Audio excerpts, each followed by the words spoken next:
How to sign out of your Margex account using the Margex app on your mobile device. If you're logged into your Margex account on a shared device and want to make sure your account stays secure, then here's how you do it.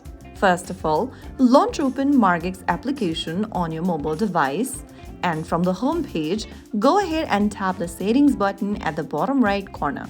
Once you tap settings, you'll see this interface where you should go to the top right corner and tap on log out. Confirm that you want to log out by tapping the logout button at the bottom in the pop-up, and you'll be redirected to the Margex login page.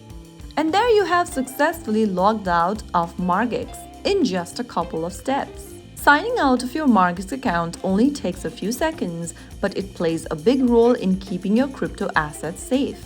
If you found the video helpful, don't forget to like, share, and subscribe to our channel. I will see you again in the next episode. Thank you for watching.